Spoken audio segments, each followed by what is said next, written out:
Okay, welcome. It's nice to see so many of you here on this Tuesday evening, a really full aula tonight, so I hope I can keep you engaged with this presentation for the next 3/4 of an hour and look forward to your questions at the end. So I thought I'd open with just 3 articles that came past on my my browsing history in the past 24 hours. So this is just in the snapshot of the past 24 hours. Obviously, the internet being the internet and me being a researcher who looks at gender equality, this is a sort of pre-selected set of what's out there. But this is what was thrust my way in the past day. So this is the Bill and Melinda Gates letter that they publish annually on development issues, of which their 4th point is the fact that sexist data is holding women back. So the very data we collect, the way it's collected to measure development outcomes, doesn't do women justice. So we don't know a lot of things about the position of women, and that was already mentioned in the intro. We don't, for instance, know how many women are living in poverty. We don't know how women are choosing to spend their income, etc. And how this data is collected, how this is then used by policymakers is detrimental to the position of women as a whole. The other thing that came past that I thought was fascinating, and I really want to read this book, is a book by Gina Rippon, which has just been published. She's a neuroscientist, and she went searching with the idea that this would exist for gender differences between brains, so really between the male and female brain. And what she found was it doesn't exist. There are no biological differences between male and female brains, but the kind of ingrained intuition for a lot of people, even in neuroscience, would be that the male and female brain is really different.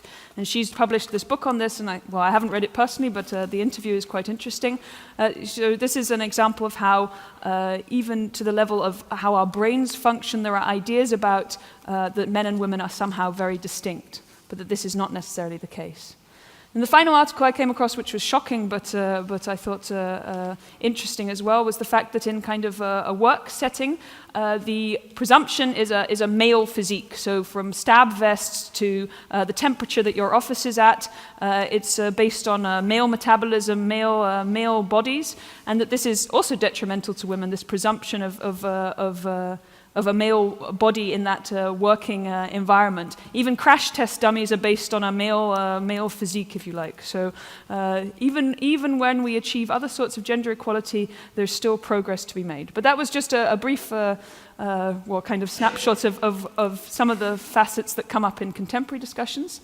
What I want to talk to you about today is gender and the Sustainable Development Goals. Why we should be interested in women, why that's important to look at, and why I am here as an historian to talk to you today. I'll then show you a bit of my work on 3 different levels, starting at the modern period, 1800 to the contemporary period, then moving 1300 till 1800, and then going back further into history to show you how gender equality has evolved over time, or how we can measure that over different periods. I'll talk also about a book that I've recently published called Capital Women, and about some of the results, and then we'll close and there'll be time for questions. So the Sustainable Development Goals, here they are, all 17 of them. In opposition to the Millennium Development Goals, which were seen as very separate goals, the real idea with these, and some of you are following a course on this, I believe, was to see them in interrelation, in relation to each other, that they really link and relate, and that to achieve one, you need to look at achieving others. I would argue, however, that Sustainable Development Goal 5, gender equality, is central to almost all the other goals. So almost all the other goals revolve around creating equal opportunities, creating a better position for women and men. So for instance, the no poverty goal, women's access to resources, is one that's often highly inhibited in various settings. And if we want to achieve a goal of no poverty, we need to look closely at the position of men and women. Good health and well-being. So your health and well-being outcomes are highly determined by your early life conditions, and that's often highly determined by the position of your mother. So whether your mother had a say in how money was spent to, for instance, send you to a doctor, to send you to school, often has a very positive impact on your health outcomes in your longer life. The same holds for schooling. So mothers are also instrumental in the decision on whether or not to send children to school. Sanitation, so that's goal 6, clean water and sanitation. Toilets are a very gendered issue. In some settings where it's not appropriate for women to use open fields during the day, they have to go to the toilet at night, which plays into the occurrence of gender-based violence and to detrimental situations for women. Also the decent work goal, so goal 8, decent work and economic growth. Statistics published yesterday by the ILO, so the International Labour Organization, suggest that 1 in 200 people are what they call slaves, coerced labor, so labor that's occurring in an unfree situation. And of those 1 in 200 people, 78% are women. So the overwhelming share of that modern slavery that you'll hear coming past in newspapers, etc., is female labor. So women are really at the sharp end of these detrimental work situations. Goal number 16, peace, justice, and strong institutions. Here again, we know from studies that having more women in political power, in positions of governance, that has a knock-on effect into corruption. So if you have more women in power, you have less corruption generally. We're not sure of the mechanisms behind this, but it's shown time and time again in studies that the more women come into the political process and are involved in the political debate and elected to office, that the corruption indicators fall basically. Okay, so why women? I hope that this overview of how they're so central to a number of the Sustainable Development Goals, but you could probably think of reasons that they're central to other ones, has to some extent convinced you. This is my standard slide on why it's important to look at women, that women are in a disadvantageous position when it comes to multiple spheres, so political, but also economic and within the household sphere. And that the IMF, so the International Monetary Fund, the World Bank, the UN and the OECD have all accepted or taken on board this mantra of women as smart economics. So empowering women is a way forward, is a way to generate growth, if you like, or at least to pull everyone, all ships rises, kind of everyone up a level. So women improving the position of women has been shown to have an effect on all these various outcomes, so child educational attainment and health. Quite logically through the position of mothers. Also, giving women better land rights, so giving them control of the resources that they're, for instance, plowing or tilling or using in their daily activities, giving them stronger rights to that land improves agricultural productivity. As I said, reducing corruption and prosperity, and improving the position of women also improves intergenerational transfers. If you look on the next slide, which is an overview of statistics collected in light of the International Day of the Girl Child. This shows the outcomes for children who have more educated mothers. So a child whose mother can read is 50% more likely to survive past the age of 5. Just basic literacy already improves your outcomes massively as an infant. The risk of maternal death is 2.7 times higher amongst women who've received no education as opposed to those who've received education. And then, so that's that intergenerational transfers. When girls and women earn income, they are 90% more likely to reinvest that income in their families rather than spend it elsewhere. So they're 90% more likely to spend it on children's health and educational outcomes, and to improve the lot of their own kids. So some of these issues you might think, well, this is not really necessarily applicable in the Netherlands. These are issues that, for instance, maternal mortality is fairly low in the Netherlands. Is this really relevant to us today in Utrecht? One, it was also mentioned in the intro, but one element of this that really is relevant is kind of financial independence of women. So this is the gender pay gap data. As was mentioned, it's about 23%. For the Netherlands, it's about 17%. But what's more interesting is the gender pension gap.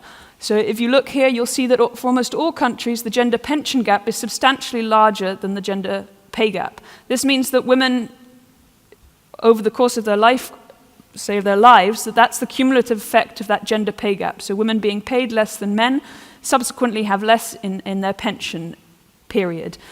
This is problematic. It means that we have a lot of gendered elements, say, in the kind of poverty across the life course, which is not taken into account necessarily by policymakers, etc. So this is if you look at the Netherlands, for instance, you'll see here that the gender poverty gap, the gender pay gap in pensions is 40%. So women are really, really at a substantially less level of income in the pension period than men. So why am I here as an historian? Well, I'm an economic and social historian, although I have a very interdisciplinary background. I did University College here in Utrecht, and I did a master's in law and a master's in history. But I work within the context of a group that tries to explore the deep roots of current contemporary outcomes and of contemporary problems. So what my own research has been focused on is kind of the long-standing differences across the globe in terms of the position of women, and how to measure gender equality, inequality historically.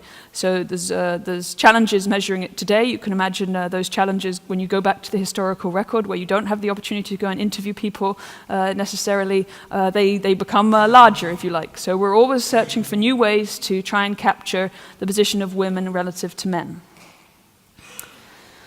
And I come at this from an approach which comes from the literature, an approach called New Institutional Economics, which stems from the work of Douglas North, who was a Nobel Prize winner, and Daron Acemoglu and James Robinson. They have introduced into the literature this idea that institutional arrangements, and by institutional arrangements they mean the kind of rules under which a society functions, and those could be anything. Institutions can be a sort of black box. They can be how you organize your family, but they can be how political parties are elected. They can be, you can imagine a university as an institution, but they are also things around trust, around financial markets, etc. So institutions constrain the behavior of the sovereign, of those who exercise power, and can be either inclusive or they can be extractive. This approach in the economic literature has been very influential. So there's been a lot of people who've gone away to look at, for instance, historically how kings have functioned, how the nobility have functioned, but paradoxically there's been no attention to how this operated on a lower level. So how women were treated, how, say, people lower down the social hierarchy, how they fared under certain regimes, and what the kind of mechanisms at play were within those families, within those households, etc. So the kind of raison d'etre for this research is that gender equality is a goal in itself, but it's also a stimulus for economic growth. And in that context, I was part of a project which was called the Agency Project, Agency, Gender and Development of the World Economy, 1850 till 2000, which worked to a large extent on the basis of work done by my supervisor and colleagues on the Dutch situation of women in the early modern and medieval period. And it's inspired by the work of Amartya Sen. Amartya Sen is a development economist, Indian-British development economist, who has the idea that we shouldn't look at development in terms of economic outcomes, we should look at it in terms of increasing people's ability to make meaningful decisions about their lives, how they fare.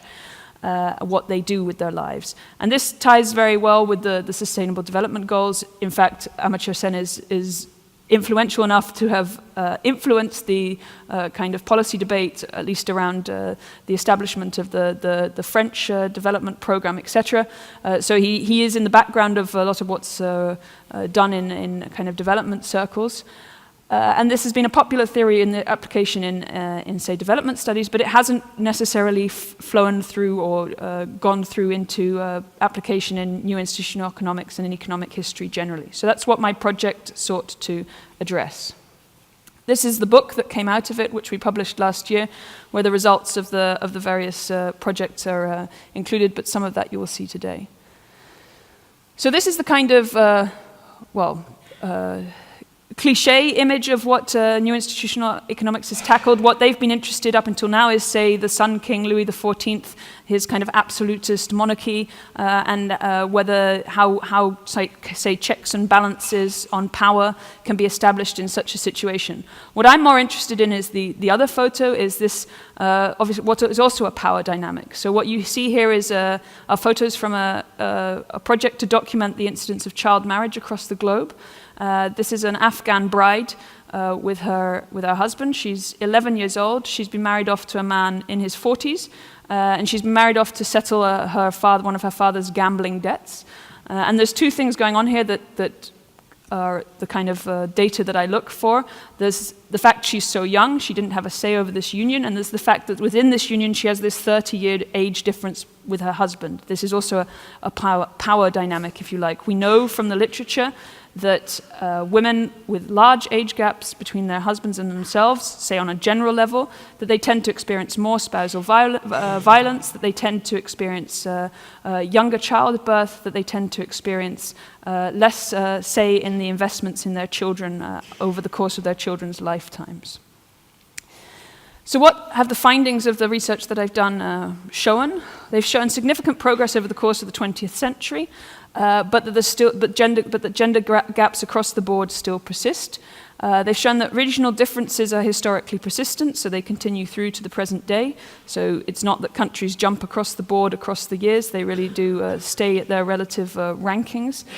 They also show that family organization matters, and I'll talk more about this in a moment, what I mean by family organization. But one of the main things that I would push for and also like to bring over to you today is that they also show that more historical data and analysis are needed in order to better understand the developments of the past 2 centuries. So we need people who want to actively engage with this and who don't see women, collecting statistics about women as necessarily a niche field, because this is half the population of the world. This is not necessarily a niche area. This is something that needs full attention to really get a firm grip on what's going on there. So for some reason, the last 2 letters on this word keep dropping off. I've added them twice today, and they keep disappearing. So should say institutions. So when we look at gendered institutions historically, the various options we have are, for instance, inheritance. So this is whether inheritance was equal in principle between men and women in 1920. And what you see here is that in various pockets across the world, it was. So you see, for instance, the UK and the Netherlands, the Nordic countries and Italy. Here, equal inheritance was the norm. You see Brazil, you see Australia. But you also see, interestingly, parts of Southeast Asia have equal inheritance as the norm in the 1920s. Here you see that Indonesia, for instance, has flipped. So it no longer has equal inheritance in 1980, or in principle equal inheritance, but that equal inheritance is starting to spread across the globe as something that is enshrined in at least the law. Doesn't necessarily mean that this is what occurs in practice. Obviously, people can deviate from what is stated in the legal text, but in theory, equal inheritance is on the law books in these countries. Finally, this is for 2000, and here you see again that more and more countries practice equal inheritance, with the exception of parts of sub-Saharan Africa and the Middle East, and Indonesia remains a country where unequal inheritance is the norm. So this kind of institution of inheritance, this is part of what I call, or what my research calls, a family system. So a family system is a set of norms and values, common practices and associated sanctions, through which your relationships with kin are defined, so through which you understand what it is to be related to each other. And the 3 that I use most consistently in my research are cousin marriage. This is a picture of Charles Darwin, who married his first cousin. This is not necessarily what I'm talking about. In some parts of the world, you see that what's called consanguous marriage, so marrying a first cousin, is really what is the norm and what is desired. So that it's really encouraged that you marry a first cousin in order to keep family ties close.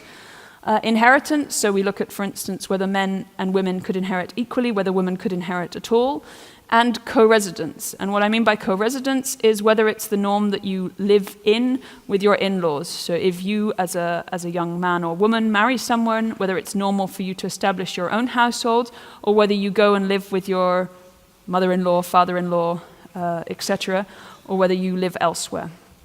These indicators have all been shown to have an influence on how the relationships between generations work and how the relationships between genders work. So where did we turn for the sort of information we used? We started with a book called The Causes of Progress, which is by a sort of jack-of-all-trades scholar, Emmanuel Todd. He's also very popular on French kind of chat shows.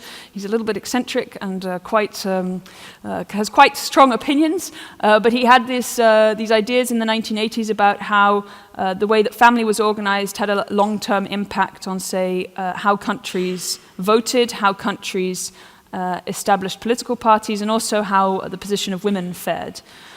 We then went to look for ethnographic sources, and we used for this the George Peter Murdoch Atlas, the Ethnographic Atlas, which in the 1970s was an attempt to collate all the ethnographic studies he could find and categorize all the different variables that he could find in that, and to basically make the kind of comparative research that I do possible. And we linked this in order to have, say, statistics at a country level to a Soviet project called the Atlas Narodov-Mira, which was conducted in the 1960s, in which Soviet anthropologists went around the world and mapped out where all the different peoples of the world lived. So Atlas Narodov-Mira means Atlas of the people of the world.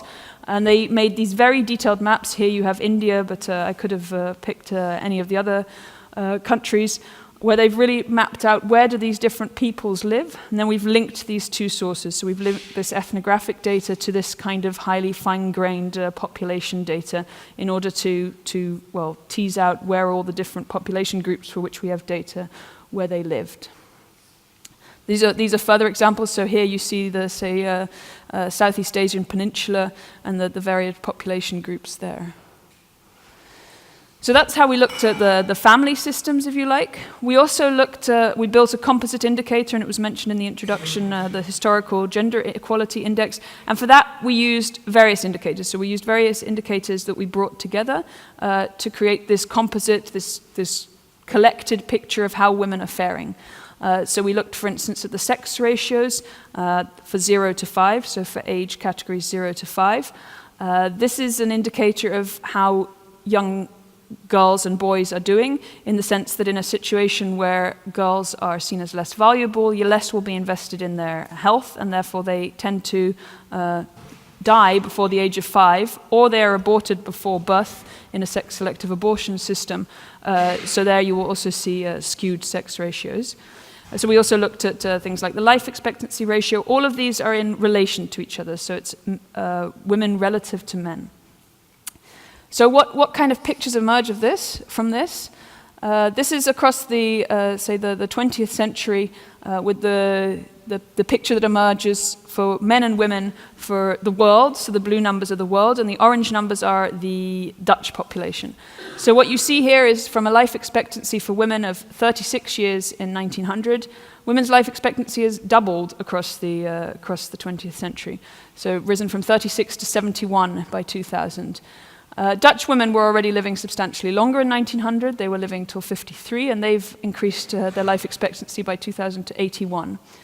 What you also see here is that marriage ages increase across the century. So globally, women married at around age 18 in 1900. Dutch women married substantially later. They married 8 years later at around age 26. What you also see is that these indicators all increase, and that the kind of global averages are starting to catch up with the Dutch averages across the 20th century. So I want to talk a little bit about why I'm talking about marriage ages. So I already had the picture of the Afghan brides. These are Yemeni brides from the same photojournalism project. They're 11 as well. They're married to brothers. They're both married to brothers, and they, in interviews accompanying that project, stated that they'd rather have stayed in school than get married, that they would rather have achieved higher levels of education than be married off at the age they were. So this reflects a certain dynamic in which girls' education is cut short due to expectations of marriage, of entering into a certain relationship with a man, but also in say a sort of a step in what's in a sort of ideal of maturity, that they're seen as old enough to get married, therefore they no longer need to be in school. And this, when I talk to students or when I talk to my family, for instance, they have the idea that This is something that occurred in, say, Dutch society in the Middle Ages, if you like. The idea that girls married very young, at least not necessarily as young as this, but around the age of 18, that this was normal historically in Europe as well. That's not true. This is data for Amsterdam, 1600 till 1800. So this is the mean age that women were marrying in Amsterdam from 1600 till 1800. Women were marrying 24 to 28. That was normal. This is obviously the average, so there were women marrying much older than this. But a child marriage system is not something that we've seen in at least in the Dutch statistics for as long as we've got the data for. And they were also marrying men very close to them in age. So they were marrying men at about an age gap of 2 years. This suggests to us a more companionate form of marriage, that the relationships within that marriage were relatively equal, and that often the women had a say in their own, in their choice of partner, if you like. These are, this has gone, right. This has got lost in the black background. I'm going to skip that one. Okay. So that composite index I told you about, where we use all the data together, where we bring it together to get a kind of overall picture of of how women are faring. These are the results for the composite index. So here we break it down by regions of the world, and here you see. So ideally, we say if total equality had been achieved, we would have a score of 100. No country scores or no region scores higher than 75 on this scale. However, if you look at the period from 1940 till 2010, which is what this data, or 2000, which was what the data is for, you see increase across the board, more or less, with some fluctuations.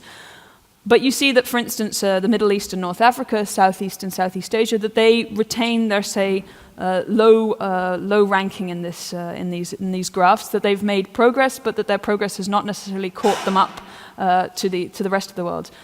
The other interesting case to note is Eastern Europe and the former Soviet Union. Here you see a big dip after the fall of the Berlin Wall, or after the fall of communism. This is exactly because of the fall of communism, because communism, or many of the parties in power in the various countries, implemented strategies to have women engaged more in the labor force, to have women more engaged in politics, and this all fell away with the fall of the Soviet regime. So you see here this dip in the period after communism. This is one where women really have increased their achievements across the board. So this is life expectancy. And in life expectancy, women have really caught up with men, and in most countries surpassed men in terms of how long they live. There's arguments that this is a biological norm, if you like. Elephant populations, the female elephants also live longer than the male elephants. The argument being that in certain populations, grandmothers are important to the survival of infants, and therefore it's important that they live longer, if you like. So if you see here across the board, this measure has reached equality and even past equality, apart from sub-Saharan Africa, where it's hanging at a level below equality.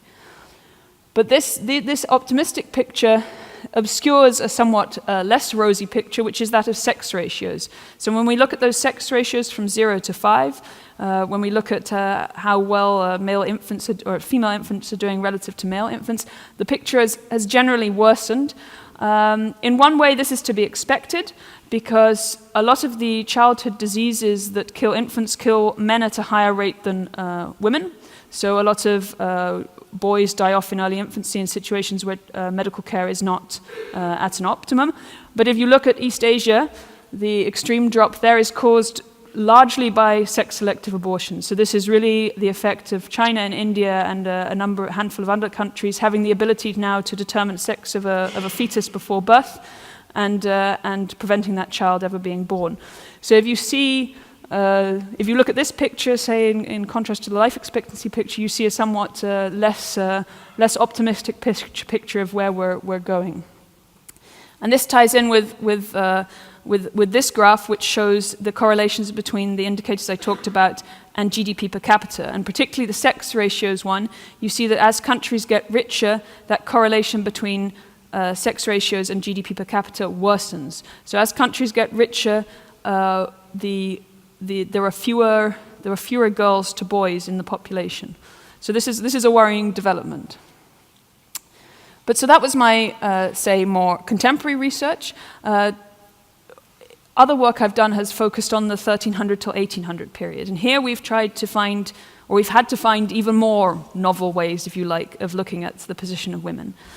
So here we've turned to various sources. I'm just going to summarize what we find first, which is that in the Netherlands and the UK, which is what we focused on in this book, women have occupied a relatively strong position going back to the medieval period. They were actively engaged with labor markets and with credit markets. I will show you at least some of the positions they were in terms of paying taxes in a minute. And beguinages, which were a kind of variant on a convent, but with a less of a for-life element, offered possibilities to remain unmarried and live in communities of women. Women in the Low Countries, in the Netherlands, and also in the UK were highly literate and numerate, particularly numerate. This suggests that they were engaged in trade, and we know that they were engaged with the credit and the labour market. So here we see inklings of something other than what maybe the base intuition is of a large part of the population, that this was a society in which women really had an active role and could carve out a position for themselves. So one of the statistics I always think is interesting because, well, as economic historians, we have to find ways to massage data, if you like, or ways to get out of the sources things that weren't necessarily the goal of that data. And this is one method that we use called age heaping. This is in order to capture numeracy. And contemporary studies show that in situations where numeracy is low, that people will report their ages rounded to a digit in a decimal system. So what we operate in, if you were not so numerate, you would either round to a 0 or a 5. So for many of you in the room, that would be, say, well, I'm going to guess now, but say 20 or 25, 30, 35, etc. You would round to the nearest 5 or 10 number. In other, say, cultures, there are other numbers that are fortuitous to round to, and you can take account of that. So a score of 100 basically would mean that there's no age heaping. What we see here is, the main thing we see here is that men and women are heaping in a similar way, which suggests that male and female numeracy is similar, and so women and men have similar levels of engagement with numerical data, with numbers in general. And also, compared to, say, a developing country context in the contemporary period, these are low. So what we see in, say, populations with low numeracy now is age heaping of 200, etc. This scale goes up to 140. So this is relatively low levels of age heaping in the period 1600 till 1800. And one of the ways, and I think this is a fascinating way of finding this data, one of the ways that this data was collected was looking at what are known as état soué portraits, which were very popular, very trendy in 1500 till 1700. People would have their portrait painted and they would record by their face the year and their age. And we have hundreds of these portraits, and from these we can devise a data set where we have male and female ages and the year that they were painted.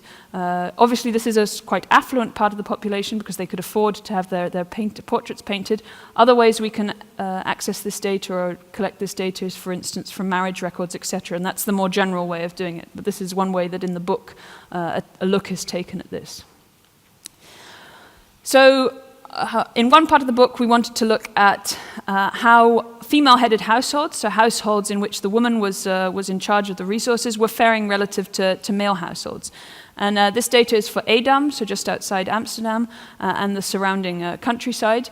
And one way that you can look at how men and women are faring are in terms of the possessions that they have in their households. And for this period, so for 1462 to 1563, one of the most important things you could have in your household was a bed. So this shows the average numbers of beds per household for male and female household heads. And what you see here is that, well, in a contemporary situation, for instance, female-headed households are often substantially poorer than male-headed households. Often female-headed households are headed by widowers or those who have experienced divorce, and we know from the literature that they often are poorer or less affluent than joint-headed households or male-headed households. This doesn't seem to hold necessarily. They have slightly fewer beds, but not dramatically fewer beds. And we can go to the next slide, which shows what tax categories they were falling into. And we see at the beginning of the period that a slightly larger percentage are falling into that lowest tax category. But by the end of the period, it's more or less equal. So if you look at 1563 and the tax category up to from 0 to 0.99, you'll see that about 73% of both groups is falling into that lowest category. So female-headed households, they weren't affluent by any means, but they weren't much poorer than the male-headed households in the same region. And the other group I love in this research are the Beguines, who were women who lived together in medieval and early modern towns. There was a Beguinage in Utrecht, the Weide Begijnenstraat, which is a side street of the Voorstraat, is where it used to be. There's not much left of the Beguinage, but if you go to Ghent, for instance, you can stay on the former Beguinhof, the former Beguinage. Beguines. They lived together, they worked together, and they could also work outside the Beguinage in order to draw in additional income. They made the choice to be there, and they could also choose to leave again. So unlike a convent where there was a kind of commitment for life, Beguines had the option to depart again later in their life course. So this offered a kind of outlet for women who did not want to necessarily be tied down by marriage or live with their families to live elsewhere within early modern and medieval cities. About 10% to 15% of women in, say, the Netherlands and the UK, the area I'm talking about, remain single across their life courses. That was a pretty normal thing to do for Dutch and British women. That's not true in the rest of the world, even till to the day. You see marriage statistics of up to 98, 99% is the norm across large parts of the rest of the globe. So that, say, full life course of not necessarily engaging with a marriage market, that's absolutely normal and has been normal for a long time in the Dutch setting. Okay, so then from there, one thing that we've tried to do is push back further in time, and by further in time I don't just mean back a little bit. We've gone back to the Neolithic Revolution and try to look at how the Neolithic Revolution impacted on the position of women. So the family systems outcomes I were talking about there, they're not things that change quickly. So even if societies develop, generally the ideal way that your family functions is something that people across generations retain. So what we wanted to look at is whether there's a geographic explanation for the spread of certain family outcomes. So this is, for instance, monogamy. Large parts of the world practice monogamy, but large parts of the world don't. And here we see the distribution of that across the globe. We see a large part of Eurasia practicing monogamy and large parts of Eurasia practicing polygamy. We also see an exception in the form of Burma, Sri Lanka, and Ethiopia within their geographic range. And then this is the domestic organization. So this is that co-residence I was talking about. So what we see here is, for instance, the Netherlands, the UK, France, Spain, the yellow. That's all nuclear family. That's a norm by which married children establish their own household. That goes back a long way in history. They establish their own household. They reside independently from their parents.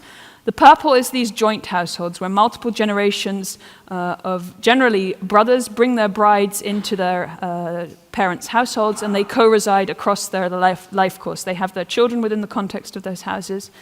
And the green is that one sibling remains at home with their bride or husband, but generally bride.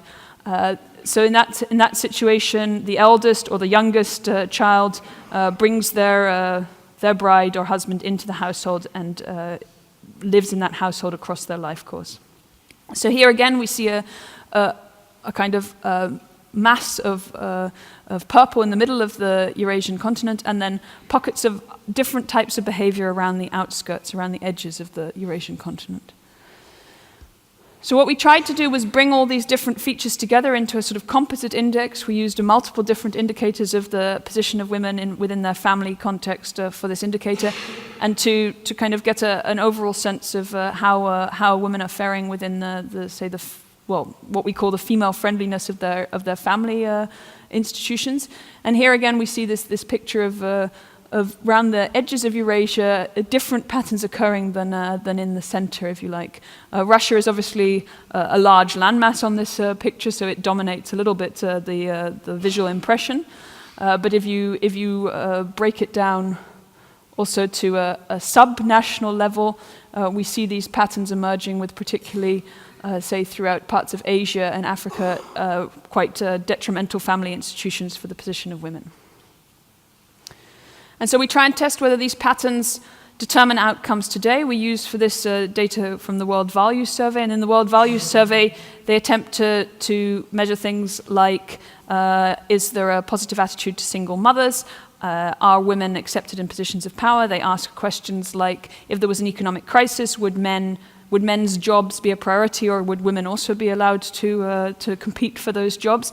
So we look at whether there's a correlation or a relationship between the variables we've looked at and these contemporary values outcomes. And there is, controlling for other factors, there is an impact of these on contemporary values around the position of women.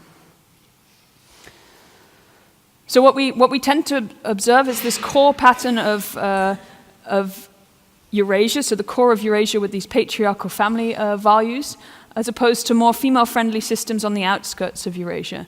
And Emmanuel Todd, who I mentioned earlier, he has this idea, and it goes back to a long literature, the hunter-gatherers, the original family system of, say human society, was more balanced in its relationships between the sexes, and that they also had a stronger position for women. So what we try and tease apart, but we're still in the progress of doing is that the idea that in and near centers of the Neolithic Revolution, so where agriculture first emerged, you see more patriarchal values emerging. This goes back to a long literature which includes Engels, etc., that argues that once property becomes interesting, then it becomes interesting to kind of inhibit certain people in your population. So this tries to go more back into the really deep roots of history. What is the evidence for this? Well, studies by Daibo et al. Have shown that hunter-gatherer societies, contemporary hunter-gatherer societies, are more egalitarian than say, non-hunter-gatherer societies, or than you might think hunter-gatherer societies are. We also see the worship of mother figures in very early societies, and this disappears over time. So, in a more important role for mothers or for women in a pre-modern setting.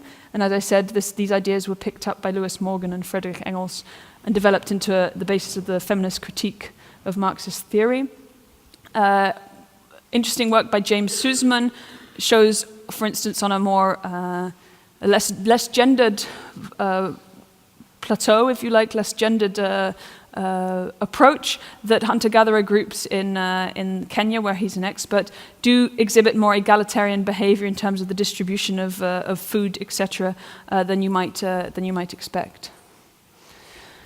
So what does this mean for what I'd want to do in the future? What I want to do is look at why some countries with institutional arrangements that are conducive to say a more equal footing for men and women, so a more positive position for women, why some develop economically and others do not.